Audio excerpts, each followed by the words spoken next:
Hello everyone, आज date है 30 अप्रैल 2022 और द हिंदू न्यूज एनालिसिस में आपका स्वागत है। इस वीडियो में हम द हिंदू की इंपॉर्टेंट न्यूज़ को एग्जाम के पॉइंट ऑफ व्यू से डिस्कस करेंगे। नीचे डिस्क्रिप्शन बॉक्स में Telegram channel Volcano IAS Academy का लिंक दिया हुआ है। आप Telegram channel Volcano IAS Academy के साथ में जुड़ सकते हैं। वहाँ पर हर exam means UPSC, state PCS and other exams के पॉइंट ऑफ व्यू से काफ़ी इंपॉर्टेंट इन्फॉर्मेशन आप सभी के साथ में शेयर की जाती है। तो चलो स्टार्ट करते हैं। वीडियो को स्टार्ट करेंगे एक ज्योग्राफिकल मैप क्वेश्चन के साथ में। और आज आपका क्वेश्चन ये है कि गालवान वैली को आपको मैप में व्यू करना है, फिर इससे रिलेटेड हर इंपॉर्टेंट फैक्ट्स को एंड इन्फॉर्मेशन को कमेंट बॉक्स में टाइप करना है। कल हमने आपसे क्वेश्चन पूछा था उमलिंगा पास को लेकर के, तो उमलिंगा पास को अगर हम मैप में व्यू करें, हमारा जो लद्दाख यूनियन टेरिटरी है वहाँ पर 19,300 फीट पर ये जो उमलिंगा पास है वो लोकेटेड है।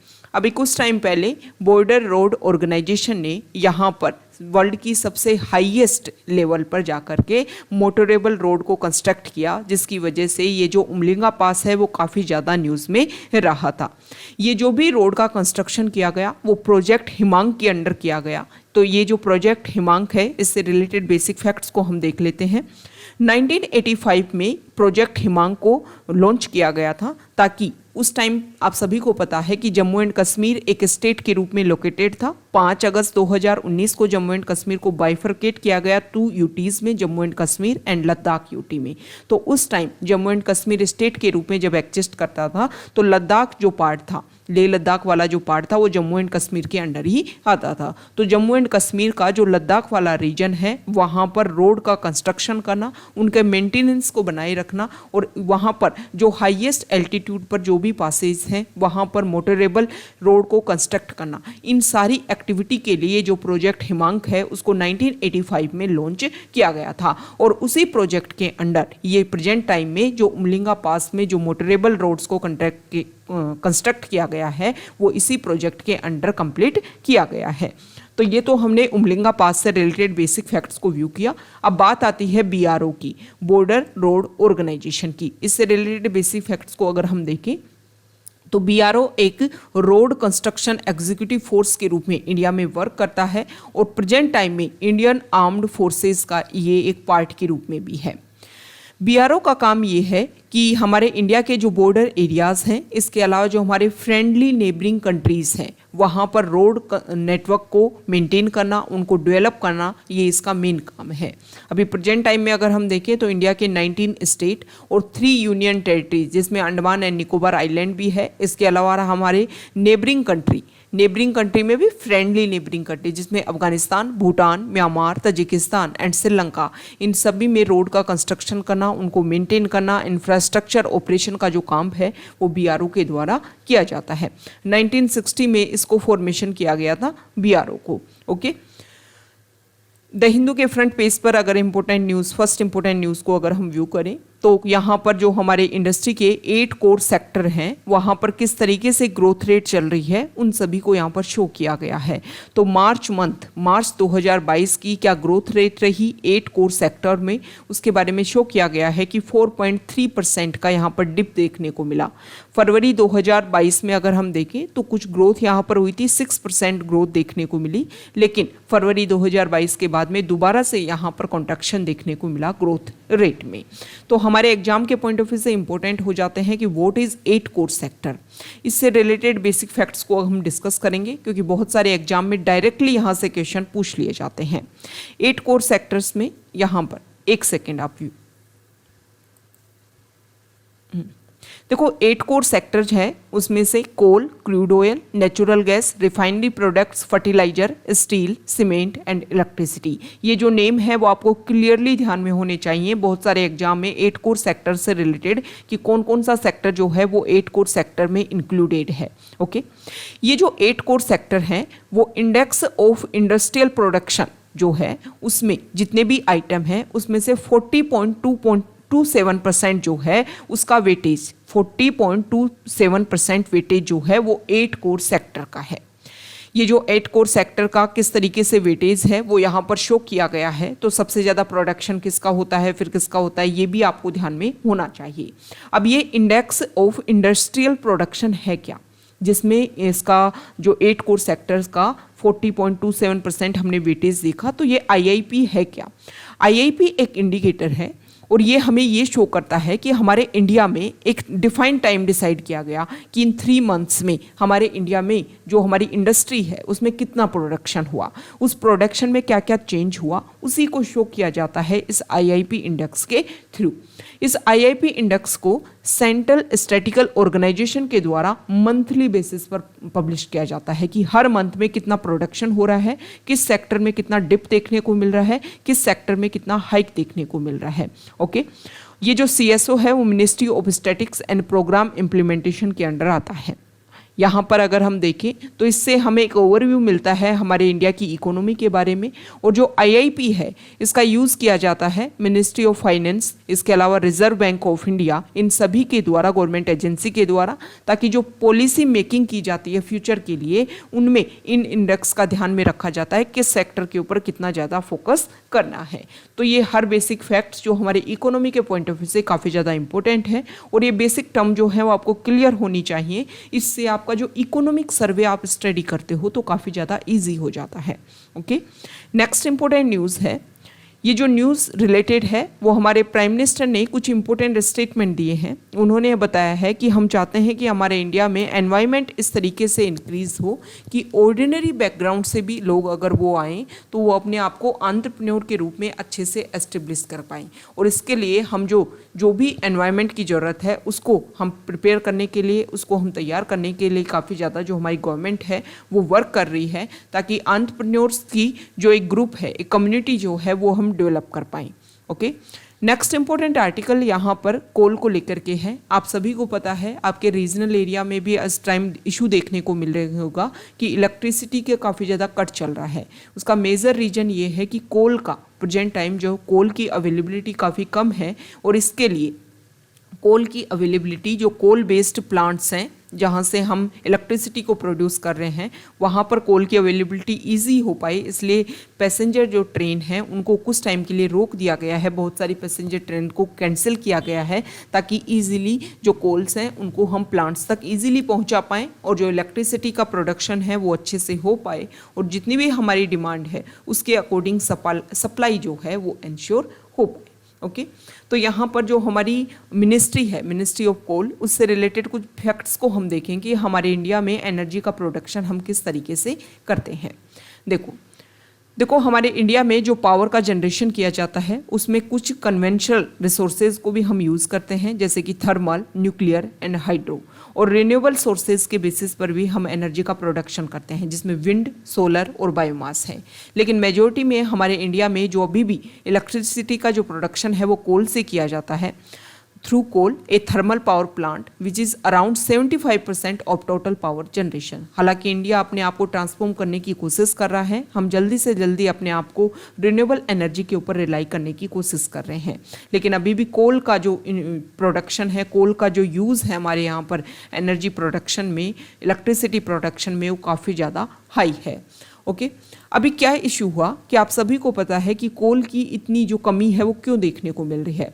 कोविड के टाइम में आप सभी को पता है कि सभी जो वर्क्स है वो कंप्लीट बैन कर दिए गए थे।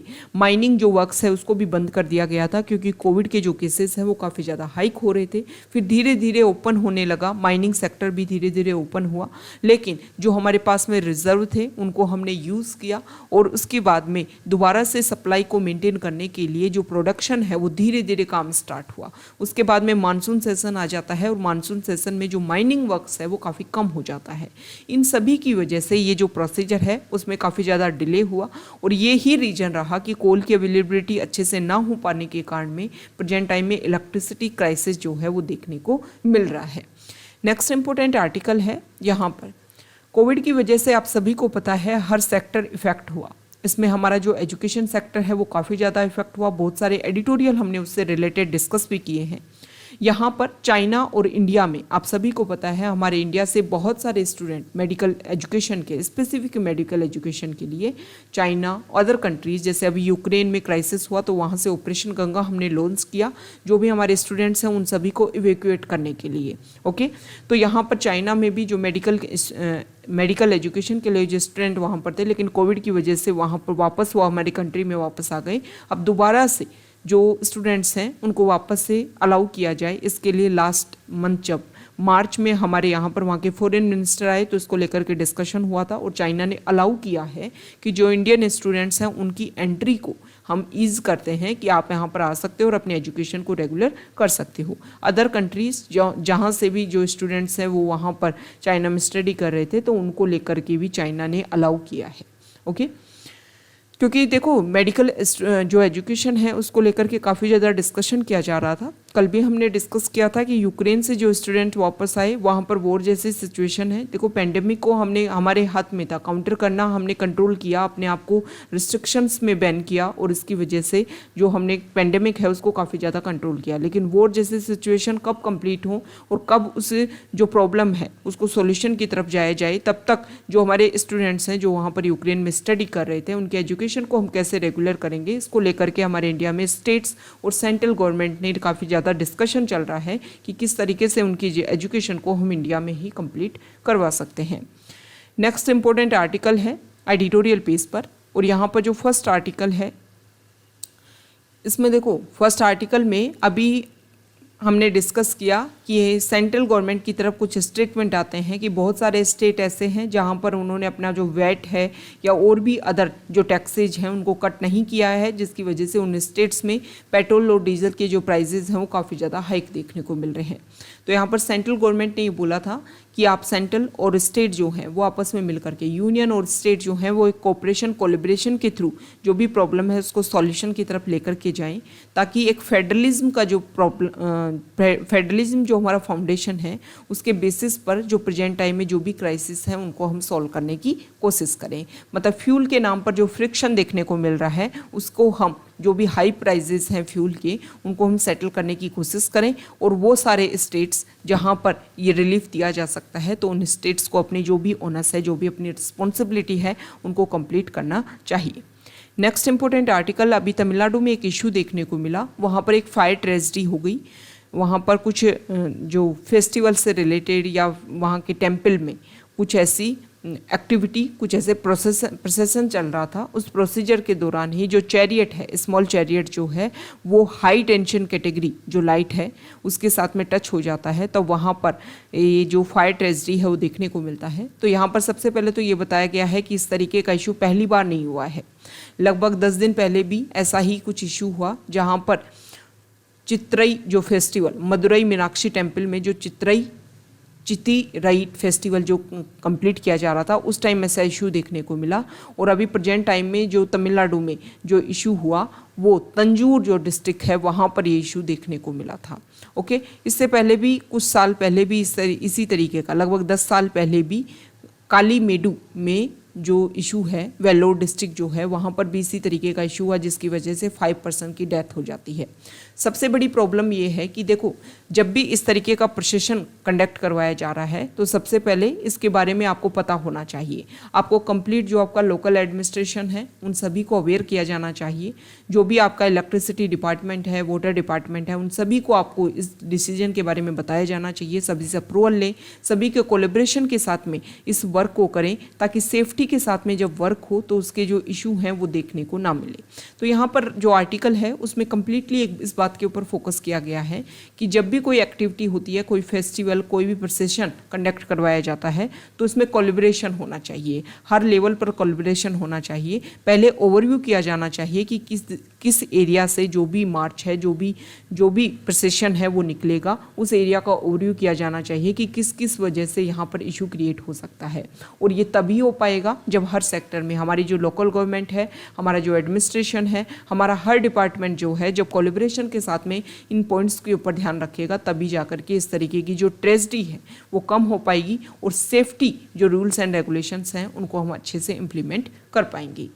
नेक्स्ट इंपॉर्टेंट आर्टिकल है, अभी प्रेजेंट टाइम में इंडिया में एक इशू चल रहा है कि हिंदी, हिंदू हिंदुस्तान मीन्स हिंदी को हम ऑफिशियल लैंग्वेज बनाएं, प्राइम लैंग्वेज के रूप में एस्टेब्लिश करें। राइटर जो हैं उन्होंने कंपैरिजन किया है अदर कंट्रीज़ के साथ में। हमारे इंडिया के बीच कुछ इंपॉर्टेंट डाटा उन्होंने रखे हैं। उन्होंने सबसे पहले तो ये बताया कि प्रेजेंट टाइम में हमारे union home minister Amit Shah ने ये बात अर्ज की है कि हिंदी को हम जो एक मेन लैंग्वेज के रूप में, कि इंटर स्टेट अगर आपको कोलैबोरेशन करना है, कम्युनिकेशन करना है, तो आप हिंदी को मेन लैंग्वेज के रूप में रखिए। ओके, यहाँ पर सबसे पहले तो जो राइटर हैं उन्होंने हमारे इंडिया में कुछ इंपॉर्टेंट बात बताई कि देखो हमारे इंडिया को लेकर के कुछ अलग अलग बातें हैं। ऐसा नहीं है कि हिंदी लैंग्वेज को हमारे इंडिया में कम्प्लीटली हर स्टेट में बोला जाता है। नॉर्थ इंडिया के कुछ स्टेट हैं जहाँ पर हिंदी लैंग्वेज को बोला जाता है, उसमें भी अगर हम कंपैरिजन करें तो जो रीजनल लैंग्वेज जैसे भोजपुरी आ गई और अदर लैंग्वेज हैं उनका यूज़ किया जाता है। ओके, तो यहाँ पर सबसे पहले तो हमारे इंडिया को लेकर के कुछ डाटा हैं कि हमारे इंडिया में 1652 मदर टंग 1961 का सेंसस रिपोर्ट ये बात बोलता है कि 1652 मदर टंग है, जिनमें से 184 मदर टंग जो ऐसी हैं जहाँ पर 10,000 से ज़्यादा जिनको लोग बोलते हैं। मतलब टोटल इतनी लैंग्वेज हैं, उनमें से 10,000 ऐसी मदर टंग है जिनको 10,000 से ज़्यादा लोग बोलते हैं। तो हमारे यहाँ पर कुछ ऐसा इंडेक्स बनाया गया जिसमें डिवाइड किया गया कि कौन सी लैंग्वेज को कितने लोग बोलते हैं, और जिन लैंग्वेज को 10,000 से कम लोग बोलते थे उनको अदर्स में रखा गया। ये जो कैटेगरी है अदर्स, इसके ऊपर ज़्यादा फोकस नहीं किया गया और टाइम के साथ में ये जो लैंग्वेज है वो डिमिनिश होती जा रही है। तो यहाँ पर राइटर का ये बोलना है कि हमारे इंडिया में जो 8 शेड्यूल में जो कॉन्स्टिट्यूशन है, कॉन्स्टिट्यूशन की 8 शेड्यूल आप सभी को पता है 22 लैंग्वेज है वहाँ पर। ओरिजिनली वहाँ पर 14 लैंग्वेज थी, फिर टाइम टू टाइम अमेंडमेंट के थ्रू वहाँ पर अदर लैंग्वेज को इंसर्ट किया गया। तो 14 लैंग्वेज थी, अब 22 लैंग्वेज हैं। तो 14 के बाद में जो लैंग्वेज कौन कौन से अमेंडमेंट के थ्रू कौन कौन से लैंग्वेज को इंसर्ट किया गया वो आपको ध्यान में होना चाहिए। और 22 जो भी लैंग्वेज हैं उनको एक बार आप ओवरव्यू कर लीजिए, ताकि अगर एग्जाम में क्वेश्चन आ जाए कि 8 शेड्यूल में कौन कौन सी लैंग्वेज शामिल हैं या नहीं है, वो आपको क्लियरली विजन हो उससे रिलेटेड। आपका क्वेश्चन ये है, आपको ये बताना है हिंदी और इंग्लिश जो है वो 8 शेड्यूल में इंक्लूडेड है या फिर नहीं है। ओके, अब यहाँ पर बताया गया है कि देखो जो अदर्स हैं, जो कैटेगरी हमने बनाई उसके ऊपर फोकस नहीं किया गया। अभी प्रेजेंट टाइम में 8 शेड्यूल में जो लैंग्वेज है, जो कॉन्स्टिट्यूशन में जो 8 शेड्यूल में जो लैंग्वेज है लिस्टेड है उनके ऊपर, और जो 10,000 से ज़्यादा जिस लैंग्वेज को बोलते हैं उसके ऊपर फोकस किया जाता है, जिसकी वजह से हमारा जो कल्चर है वो काफ़ी ज़्यादा डिमिनिश हो रहा है। अब यहाँ पर राइटर ने एक बात बोली है कि हम क्या बोल रहे हैं कि हिंदी को मेन लैंग्वेज बनाएंगे और सभी जो हमारी कंट्री के सभी लोग हिंदी को बोलेंगे, तभी जाकर के हमारा जो कल्चर है वो एस्टेब्लिश रह पाएगा। राइटर का ये बोलना है। राइटर ने 2 बात यहाँ पर रखी है 2 कंट्री के बारे में, श्रीलंका और पाकिस्तान। पाकिस्तान 1947 में इंडिया से बाइफरकेट होकर के पाकिस्तान एस्टेब्लिश होता है, वेस्ट पाकिस्तान और ईस्ट पाकिस्तान। ईस्ट पाकिस्तान जिसको आज प्रेजेंट टाइम में हम बांग्लादेश जानते हैं, वहाँ पर जो पाकिस्तान है वहाँ पर उर्दू को मेन लैंग्वेज के रूप में एस्टेब्लिश करने की कोशिश की गई थी, क्योंकि वेस्ट पाकिस्तान में उर्दू को काफ़ी ज़्यादा लोग बोलते थे, लेकिन ईस्ट पाकिस्तान में मेन लैंग्वेज थी बांग्ला। जैसे ही उर्दू को उन्होंने मेन लैंग्वेज एस्टेब्लिश किया, ईस्ट पाकिस्तान में प्रोटेस्ट होना स्टार्ट हो जाता है, और स्टार्टिंग ही लैंग्वेज के नाम पे होता है, उसके बाद में प्रोटेस्ट होता है और अदर बेसिस पर जो प्रॉब्लम है वो क्रिएट होने लग जाती है, और प्रेजेंट टाइम में जो ईस्ट पाकिस्तान है वो बांग्लादेश के रूप में इंडिपेंडेंट कंट्री के रूप में एस्टेब्लिश हो गया। सेम इसी तरीके का इशू देखने को मिला श्रीलंका में। श्रीलंका में जो सिंगली लैंग्वेज है, जब उसको मेन लैंग्वेज के रूप में रखा गया तो जो तमिल वहाँ पर है उनमें इशू क्रिएट हुआ, और इशू की वजह से आज भी आप देख सकते हो कि वहाँ पर सिंगलीज और तमिल जो हैं उनमें आज भी कोलैबोरेशन कोऑपरेशन जो है वो मेंटेन नहीं हो पाया है। अब यहाँ पर बात रखी गई है 2 कंट्रीज़ की, जिसमें एक तो बताया गया है सिंगापुर के बारे में। सिंगापुर में इंग्लिश लैंग्वेज, जो चाइनीज़ लैंग्वेज और जो अदर लैंग्वेज हैं उनको सभी को फोकस किया जाता है, और जो डिस्कशन की बात आती है तो इंग्लिश को मेन लैंग्वेज के रूप में रखा जाता है। तो आप सभी को पता है सिंगापुर आज कितना अच्छे से अपने आप को डेवलप कर पा रहा है। ओके, दूसरी बात रखी गई है साउथ अफ्रीका की। साउथ अफ्रीका में भी 5 लैंग्वेजेस को प्रेफरेंस दी जाती है, और यही मेजर रीजन है कि अफ्रीका कॉन्टिनेंट में जो साउथ अफ्रीका कंट्री जो है उन्होंने काफ़ी अच्छा अपने आप को डेवलप किया है। तो यहाँ पर राइटर का ये बोलना है कि आप एक लैंग्वेज एस्टेब्लिश करके हमारी कंट्री की जो डाइवर्सिटी है उसको काउंटर करोगे, बल्कि हमारा जो एक लिबरल फ्लो जो है कि हमारा कोई भी डाइवर्सिटी हो उसको हम अपना मानते हैं और उसी के अकॉर्डिंग जो इंडिया है वो अपने आप को मेंटेन कर लेता है। जो हमारा नेचर है उसको डाइवर्ट करने की कोशिश कर रहे हो, इससे जो हमारी ट्रेडिशन है, जो हमारा बिहेवियर है, जो हमारी कंट्री का फाउंडेशन है वो डाइल्यूट होगा और इसकी वजह से जो इंटरनल क्लैशेस हैं वो काफ़ी ज़्यादा इंक्रीज होंगे। तो इसके लिए राइटर ने बोला है कि जो लैंग्वेज है, जो प्रेजेंट टाइम में इशू देखने को मिल रहा है उसको शांत किया जाना चाहिए और जो भी प्रेजेंट टाइम में हमारा कल्चर है उसी को हम फ्लोरिश करें। जिसको ऊपर हम फोकस नहीं कर पा रहे उसके ऊपर फोकस करें ना। जैसे कि जो हमने अदर्स कैटेगरी बनाई और जिसमें हमने लैंग्वेजेस को लिस्टेड किया जिनको 10,000 से कम लोग बोलते हैं, उनको प्रिजर्व करने की हमें ज़रूरत है ताकि हमारा जो कल्चर है वो मेंटेन रह सके। तो इस तरीके से हम हमारे कंट्री को डेवलपमेंट के जो वे है उसके ऊपर आगे लेकर के जा सकते हैं और जो क्लैसेज हैं उनको भी काफ़ी कम किया जा सकता है। नेक्स्ट इंपॉर्टेंट आर्टिकल है पेज नंबर 10 पर और यहाँ पर देखो जो पंजाब है वहाँ पर पटियाला में क्लैश देखने को मिला। 29 मार्च को सिख फॉर जस्टिस एक ऑर्गेनाइजेशन है, आप सभी को पता है। जब ये फार्मर प्रोटेस्ट देखने को मिला था तब भी ये सिख फॉर जस्टिस जो ऑर्गेनाइजेशन है वो काफ़ी ज़्यादा न्यूज़ में रहा था। ये आरोप लगे थे कि जो फार्मर्स हैं जो प्रोटेस्ट कर रहे हैं उनको यहाँ से फंडिंग दी जा रही है। इसको लेकर के काफ़ी ज़्यादा न्यूज़ में रहा था।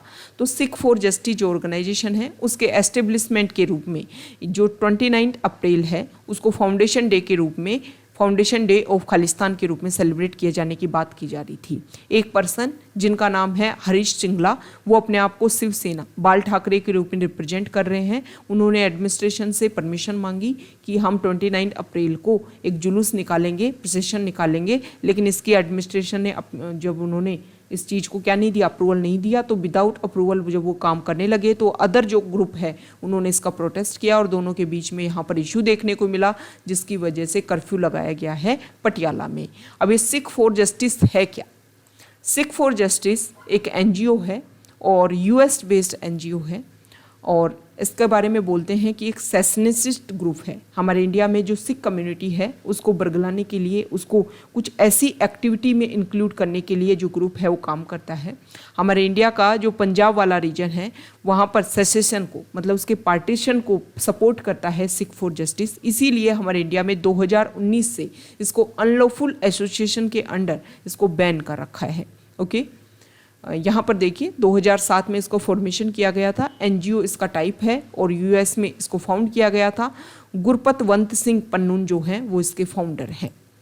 नेक्स्ट इंपॉर्टेंट आर्टिकल, एक सिख कम्युनिटी डेलीगेशन जो है वो हमारे प्राइम मिनिस्टर रेजिडेंस पर आता है। हमारे जो मिनिस्टर हैं हरदीप सिंह पुरी, उनके साथ में हमारे प्राइम मिनिस्टर ने सिख कम्युनिटी का क्या कोलैबोरेशन रहा है, क्या कंट्रीब्यूशन रहा है हमारे इंडिया के इंडिपेंडेंस में, हमारे इंडिया के कल्चर में, उस सभी के बारे में उन्होंने बताया कि सिख कम्युनिटी ने काफ़ी इंपॉर्टेंट रोल प्ले किया। अभी कुछ टाइम पहले गुरु तेग बहादुर जो 9th गुरु थे सिख कम्युनिटी के, उनके 400 गुरु पर्व पर, उनके जन्मदिन पर जो रेड फोर्ट है वहाँ से भी हमारे प्राइम मिनिस्टर ने जो सिख कम्युनिटी है उससे रिलेटेड जो इम्पोर्टेंट इन्फॉर्मेशन है वो शेयर की थी हमारी कंट्री के लिए। तो ये तो उनका कोलैबोरेशन रहा, उनका कोऑपरेशन रहा, उनका कंट्रीब्यूशन रहा हमारे इंडिया के लिए। हमारी इंडिया क्या कर रहा है सिख कम्युनिटी को प्रिजर्व, प्रोटेक्ट, उनके कल्चर को मेंटेन करने के लिए। हमारे जो गवर्नमेंट है वो सिख कम्युनिटी के जो भी इम्पोर्टेंट पिलग्रिमेज साइट हैं उन सभी को कंजर्व, प्रिजर्व करने की कोशिश कर रहा है। सिख कम्युनिटी के जो भी कनेक्टिविटी है, जैसे पाकिस्तान के साथ में हमने मिल करके जो कॉरिडोर है वो उसको बनाया ताकि जो भी पिलग्रिमेज साइट है पाकिस्तान में और हमारे इंडिया में उसमें इजीली कनेक्टिविटी की जा सके। इसके अलावा जो हमारा सिटीजनशिप अमेंडमेंट एक्ट है उसके थ्रू भी हम सिख कम्युनिटी जो हमारे रीजनल कंट्रीज़ बांग्लादेश, पाकिस्तान और अफगानिस्तान में माइनॉरिटीज़ में जो कंट्रीज़ हैं जिसमें सिख भी हैं उनको प्रिजर्व, प्रोटेक्ट करने के लिए हमने सिटीजनशिप अमेंडमेंट एक्ट लेकर के आए हैं। तो ये सिख कम्युनिटी को प्रोटेक्ट करने के लिए हमारी जो कंट्री है वो हमारी गवर्नमेंट जो है वो वर्क कर रही है। यहाँ पर जो नेक्स्ट इम्पोर्टेंट आर्टिकल है, यहाँ देखिए, देखो अभी हमने फ्रंट पेज पर भी डिस्कस किया था कि पावर और कोल क्राइसिस हमारे इंडिया में जो देखने को मिल रहा है उसको लेकर के जो अपोजिशन पार्टी है वो गवर्नमेंट को ब्लेम कर रही है कि आपका मिसमैनेजमेंट रहा। लेकिन हमने स्टार्टिंग में भी डिस्कस किया कि क्या क्या इशू हुआ जिसकी वजह से ये सारी प्रॉब्लम देखने को मिल रही हैं। श्रीलंका को सपोर्ट करने के लिए, असिस्टेंस प्रोवाइड करने के लिए तमिलनाडु जो गवर्नमेंट है वो वर्क करना चाहती है और इसमें वो सेंट्रल गवर्नमेंट को अर्ज कर रही है कि अलाउ कीजिए कि हम जो भी असिस्टेंस जिसमें ग्रेन्स हैं, इसके अलावा जो मेडिकल सपोर्ट है वो चीज़ें हैं और भी बेसिक चीज़ें हैं जो हम प्रोवाइड करवाना चाहते हैं, जिसमें 40,000 टन ऑफ राइस हैं, 137 मेडिसिन जिसका 28 करोड़ वैल्यू है, इसके अलावा मिल्क पाउडर फॉर चिल्ड्रन हम प्रोवाइड करना चाहते हैं। ओके, नेक्स्ट इंपॉर्टेंट आर्टिकल है, यहाँ पर देखिए इस आर्टिकल में ये बताया गया है कि ईयू के, यूरोपियन यूनियन के जो ऑफिशियल हैं वो हमारे इंडिया की विजिट पर, उन्होंने बहुत सारे पॉइंट्स को लेकर के डिस्कशन किया कि एनजीओ के ऊपर किस तरीके से बैन लगाया जा रहा है हमारे इंडिया में, जम्मू एंड कश्मीर में क्या इशू हुआ, इन सभी को लेकर के डिस्कशन किया गया। एनजीओ का आप सभी को पता है 1976 में FCRA एक्ट लाया गया था ताकि फॉरेन से फंडिंग, हमारे इंडिया में जो भी एनजीओ होता है, जिन एनजीओ को फॉरेन से फंडिंग होती है उनको हम कंट्रोल कर सके। टाइम टू टाइम उस FCRA एक्ट में अमेंडमेंट लाए गए, जिसमें 2010 में अमेंडमेंट लाया गया, 2020 में भी अमेंडमेंट लाया गया। 2020 के अमेंडमेंट में ये बात बोली गई है कि जो भी एनजीओ है उनका एक सिंगल SBI का दिल्ली में जो ब्रांच है वहाँ पर आपका अकाउंट होना चाहिए, उसी में आपका मनी आएगा, उसी से आप मनी को ट्रांसफ़र करोगे। और इसके अलावा जो भी आधार कार्ड से रजिस्ट्रेशन करवाना है आपके एनजीओ का, ताकि जो प्राइवेसी है, जो एक ट्रांसपेरेंसी है वो मेंटेन रहे। हल्की एनजीओ जो है वो उसको लेकर के प्रोटेस्ट कर रहे हैं कि हमारी प्राइवेसी को इनक्रोच करने की कोशिश की जा रही है। नेक्स्ट यहाँ पर जो आर्टिकल है, इसमें जो हमारे CJI हैं उन्होंने हाई कोर्ट से अपील की है चीफ जस्टिस से कि जो भी आपके यहाँ पर वैकेंसीज हैं उसके बारे में जो भी फैक्ट्स हैं वो आप हमें प्रोवाइड कीजिए ताकि उसके अकॉर्डिंग वर्क किया जा सके, जो वैकेंसीज हैं उनको भरा जा सके।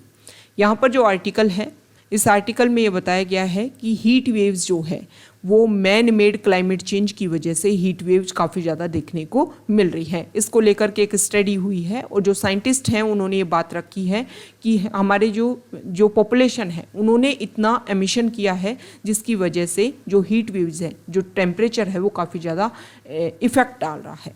ओके, और हमारे आर्मी स्टाफ के वाइस चीफ जो हैं BS राजू को बनाया गया है। पहली बार 3 स्टार ऑफिसर को वाइस चीफ बनाया गया है आर्मी स्टाफ का, पहली बार ऐसे देखने को मिला है।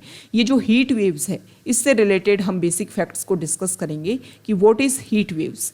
देखो, जब टेम्परेचर एक टाइम के साथ में अगर हम रेगुलर देखें कि टेम्परेचर में बहुत ज़्यादा चेंजेस देखने को मिल रहा है, 4.5 से 6 डिग्री तक टेम्परेचर का जो रेंज है वो वेरी कर रहा है, तो जो मैक्सिमम टेम्परेचर अगर इतना ज़्यादा आगे जा रहा है तो इसको जो मीटरोलॉजिकल डिपार्टमेंट जो है इसको हीट वेव डिक्लेयर कर देता है।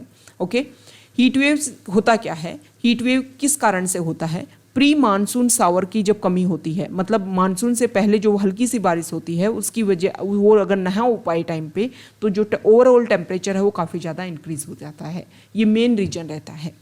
अब इसका और अदर रीजन की अगर हम बात करें तो अर्बन एरियाज़ काफ़ी ज़्यादा इंक्रीज़ हो रहा है, जिसकी वजह से भी हीटिंग प्रॉब्लम काफ़ी ज़्यादा इंक्रीज़ हो रही है। तो इसके अलावा जो एमिशन लेवल है वो काफ़ी ज़्यादा इंक्रीज़ हो रहा है। ओके, हमारे यहाँ पर अगर हम देखें तो फॉसिल फ्यूल का काफ़ी ज़्यादा यूज़ होता है, एमिशन काफ़ी ज़्यादा होता है, जिसकी वजह से टेम्परेचर हाइक हो रहा है और टेम्परेचर हाइक होने की वजह से ये जो प्रॉब्लम है वो काफ़ी ज़्यादा इंक्रीज़ हो रही है। इसके अलावा high intensity of ultraviolet rays in medium high heat wave zones, इसकी वजह से भी जो इशू हैं वो क्रिएट हो रहे हैं। ओके, तो ये हीट वेव्स जो हमारे GS पेपर 1 के पॉइंट ऑफ व्यू से इंपॉर्टेंट है, मेंस में और प्रीलिम्स में भी हमारे इसको लेकर के जो डिस्कशन है, न्यूज़ जो है वो पूछी जा सकती है। नेक्स्ट इंपॉर्टेंट आर्टिकल है फॉरेन पेज पर, और यहाँ पर अल अक्सा जो एरिया है इज़राइल में, वहाँ पर फिर से क्लैश देखने को मिला है। देखो, ये जो अल अक्सा जो है, यहाँ पर जो मुस्लिम कम्युनिटी है उनका 3rd होलीएस्ट साइट है यहाँ पर, और जो जूस कम्युनिटी है उनका भी यहाँ पर मोस्ट होली साइट है जिसको टेम्पल माउंट के नाम से जानते हैं, जिसकी वजह से यहाँ पर 2 कम्युनिटी जब भी यहाँ पर मिलते हैं उसकी वजह से यहाँ पर जो इशू है वो क्रिएट होते हैं। ओके, तो ये आज का हमारा द हिंदू न्यूज़पेपर का डिस्कशन था। अगर आप यहाँ तक आए हैं, वीडियो आपको अच्छा लगा है तो प्लीज़ वीडियो को लाइक कीजिए, शेयर कीजिए और चैनल को सब्सक्राइब कीजिए। Okay, thank you.